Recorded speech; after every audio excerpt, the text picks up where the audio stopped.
আছি আমি আমার ঠাকুর ঘরে। তোমরা দেখো, এই দেখো আমার ঠাকুর ঘরে আমি কিন্তু এখন আছি। তো এখন কি বলবো আমি নিজেই তোমাদেরকে ভেবে পাচ্ছি না যে গুড মানে ইভিনিং বলবো না গুড নাইট বলবো, নিজেই কিছু খুঁজে পাচ্ছি না। তো এখন ঘড়িতে বাজে তোমার 7:15 থেকে 20 এরকমই হবে। তো একটা দেখো শাড়ি পরলাম, ছাপা শাড়ি। তো আজকে তোমার কি বলবো সংক্রান্তি। তো যখন কালী মন্দিরে যখন সন্ধে দিতে গেলাম তখন বললো যে পাশের বাড়ি থেকে যে কাকিমা আসবে। হ্যাঁ, তো আমরা কেন না আজকে একটু কীর্তন হবে, তাহলে কালী মন্দিরে সবাই মিলে বসে একটু করবো।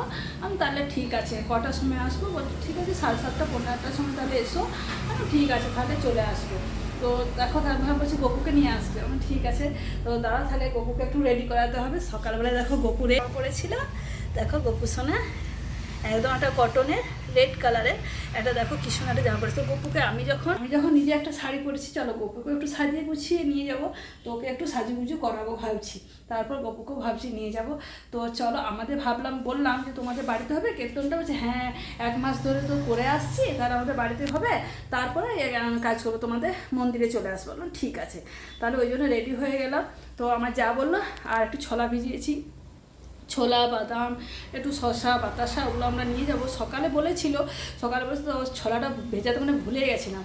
তো কি করব, কিছু করার নেই, আবার তোমাদের দাদাভাইকে দিয়ে আমি ভেজানো করিয়েছি। তো চলো গামলাদের মধ্যে ভেজানো আছে ছোলা আর ওগুলো সব নিয়ে নেবো। আর গোপুসোনাকে একটু রেডি করাবো। তো গোপুসোনাকে রেডিটা করিয়ে নিই। আর আমি তো শাড়ি ছাড়িয়ে নিয়েছি, আমি যাই ওপরে যে চলো তাহলে যাবো আমরা এবার।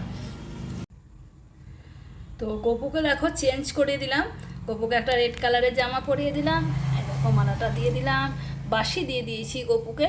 তো চলো এবার গপুকে নিয়ে রওনা দেবো। দেখো চলে এলাম, এটা চলে এসছে কালী মন্দিরে চলে এসছি, আদিবাড়ির গোপালও আমাদের চলে এসছে, আর আমাদের গপু সোনাও চলে এসছে। তো চলো এরপর যাদের বাড়ি যাবো তাদের বাড়িতেও তোমাদেরকে দেখাবো, তাদের বাড়িতেও গপু সোনা আছে, তাদের বাড়িতেও নিয়ে যাবো। তো চলো এটা কিন্তু আদিবাড়ির গোপাল, আর এটা আমাদের নিয়ে এসছে গপু সোনাকে, এটা আবার বাড়িও চলে যাবে। তো চলো কীর্তন শুরু হবে, তখন তোমরা দেখতে পাবে।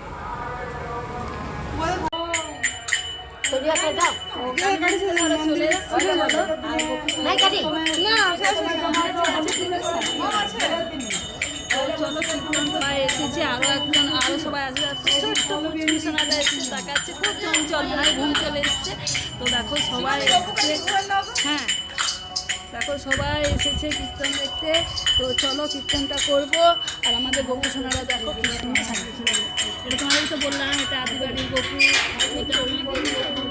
আর আরেকটা দেখো ছোট্ট গপু সোনা, দেখো পুষ্প গপু সোনা।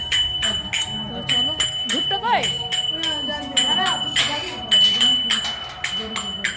ওইটা খোলো, ওই দরজাটা খোলো। তো ধূপটা আনতে গেল। তো চলো কীর্তন এবার শুরু হবে, আমরা এখানে কীর্তন করবো। তো সবাই রেডি হয়ে গেছে, সবাই আস্তে আস্তে ধরো আসছে। তো চলো কীর্তন এবার শুরু হবে।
মধু কাকু বউকে ফোনে বলে দিবি চলে আসছি, আমাদের ভুল আমার ছিল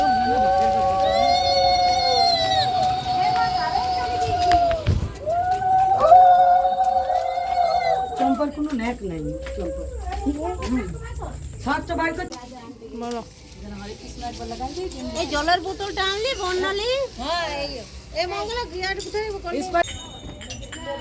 একদম দেখো কালী মন্দির থেকে চলে এলাম, কালী মন্দিরটা ফাঁকা লাগছে, কালী মন্দিরের পাশের বাড়িতেই ওটা হবে মানে কীর্তনটা। তো দেখো এখানে কত আয়োজন করা হয়েছে, সবাই জানে। দেখো গোপুসোনা আবার পাশের বাড়িতে চলে এসছে, সেখানে কত দেখো আয়োজন হয়েছে। তো চলো সবাই তাদের বাড়িতে আমরা এসেছি, দেখো কতজন সবাই আছে। তো চলো সবাই একসাথে বসে আমাদের এবার কীর্তন পালা শুরু হবে, তারপর বাড়ি যাব। হ্যাঁ দাও, সবাই আমরা বসে আছি। আর তখন লাইটটা ছিল না, এখানে লাইটটা নেই, তো খুব অসুবিধায় হচ্ছিল। দেখো কত ভোগ লাগানো হয়েছে গোপুসোনাদেরকে। তো চলো বন্ধুরা,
তো কীর্তন তো শেষ হয়ে গেল।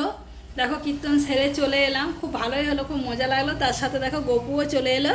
তো চলো গপুকে এবার ড্রেসটা চেঞ্জ করে দেবো, তো গপুকে এবার শয়নে দেবো, তারপর জামা কাপড় ছাড়বো।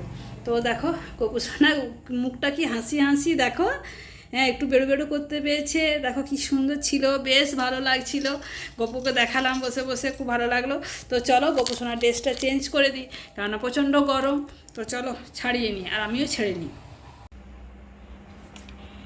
তো গোপুসোনাকে দেখো শয়নে দিয়ে দিলাম, আর গোপুসোনার জল রেডি করে রেখে দিলাম।